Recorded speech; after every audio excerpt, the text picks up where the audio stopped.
Bloom, bloom, bloom, bloom, Christmas.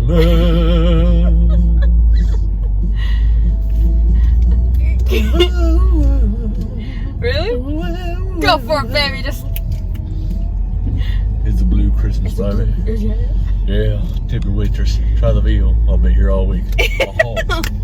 They'll still sign more videos. You guys are singing Elvis. You can't be singing Elvis, dang it. He's the king, don't you know? And you guys are nobodies. You guys are nobodies. How dare you sing Elvis? Elvis was not from Virginia. You crazy people. What are you doing? Exactly. So anyways, hi everybody. It is Sunday morning. Good morning, good morning.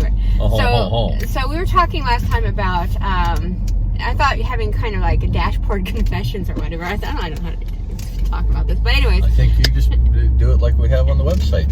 The Ramblings of Rimkus. Well, yeah, the Rimkai. Anyways. Deep Thoughts by the Rimkus family. I drank what? So we were talking last time about the three things that we like and dislike about our RV and everything since we've been going at it.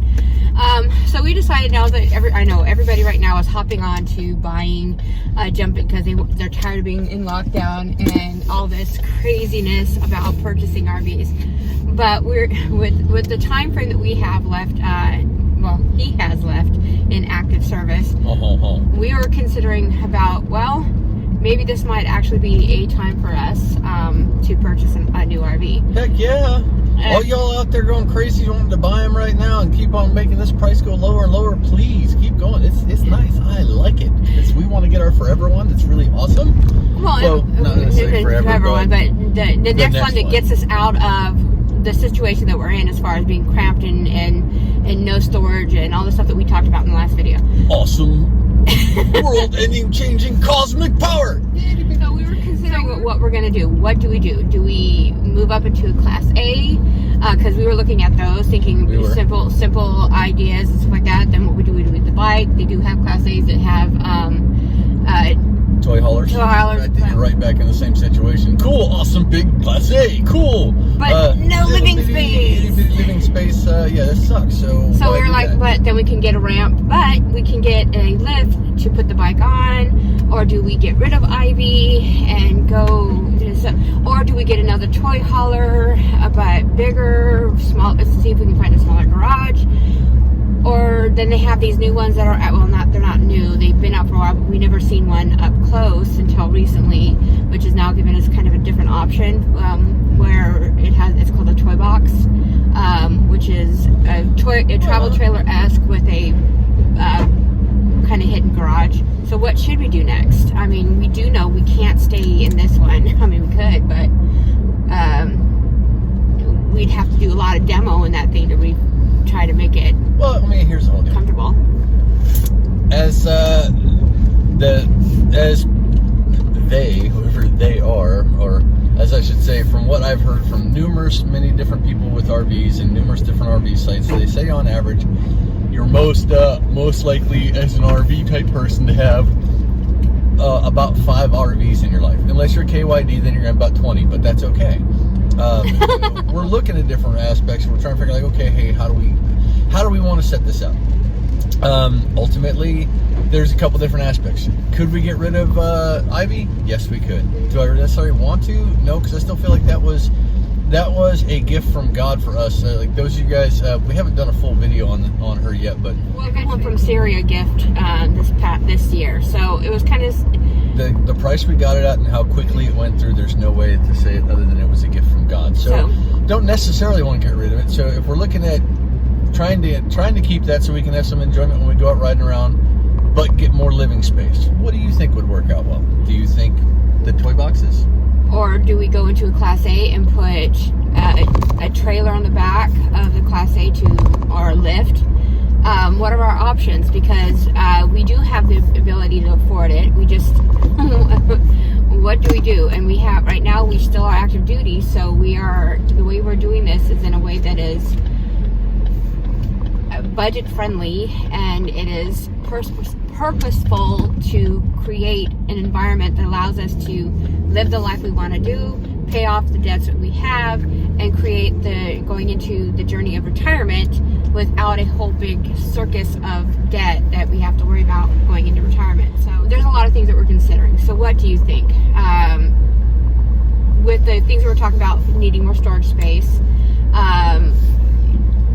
changing up some room. We do have a motorcycle that we do carry with us.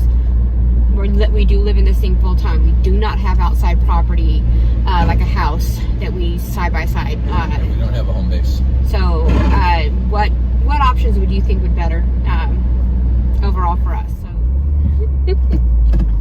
So put it in gear, dang it, son.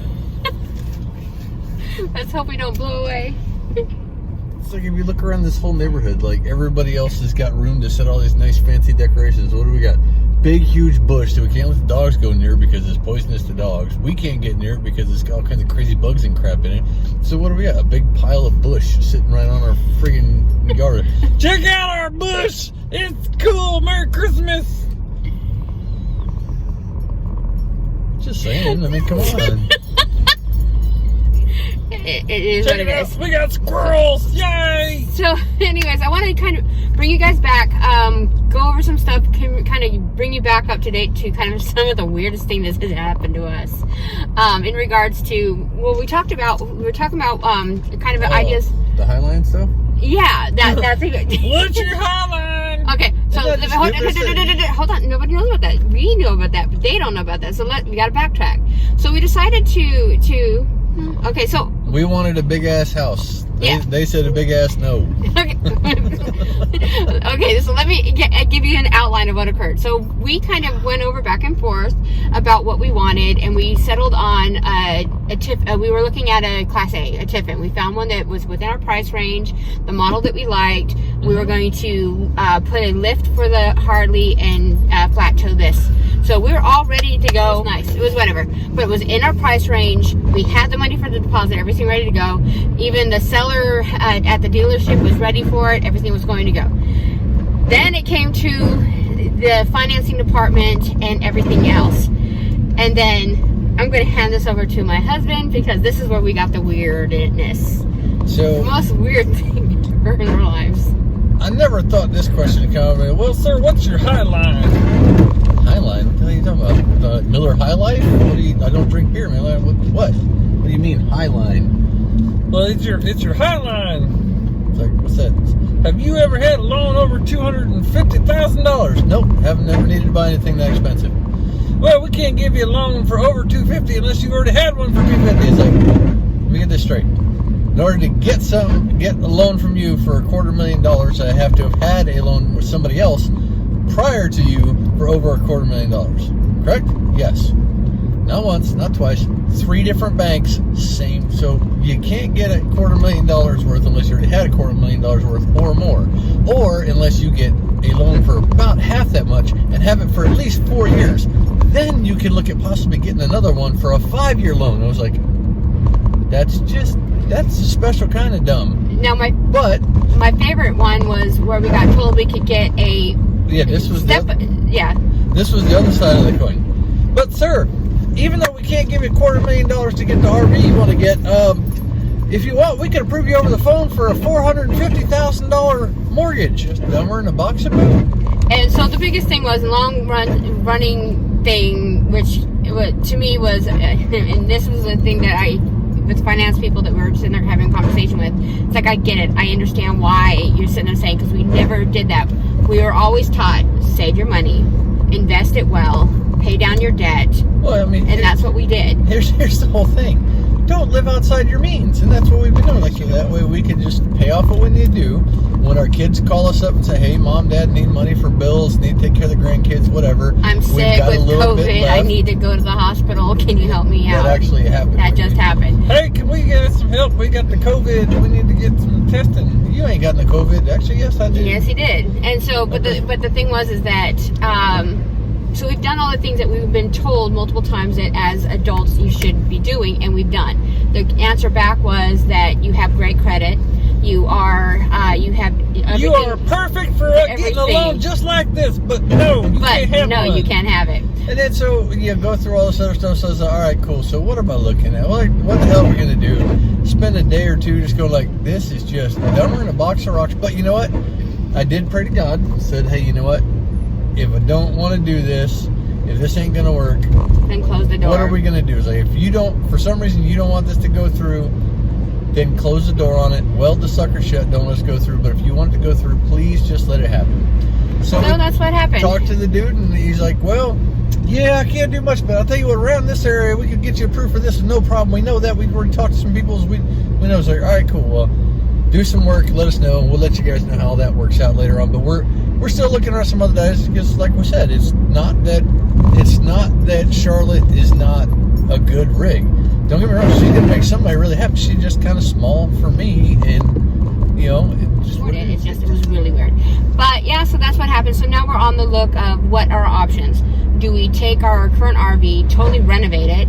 Like, we've seen people like totally gut out the inside of their RV and like manipulate it and re-renovate it and do other stuff. Or do we go shopping for a different type of RV? Of course, it has to be a fifth wheel. Of course, we're gonna have to figure out, do we get another type of toy hauler, or do we get a travel trailer-esque kind of a thing with a... We shall see where God takes this out to be, because ultimately, here's the whole deal. You know, I've seen too many people get way too wishy-washy about with what God's will is in your life. Here's the whole deal.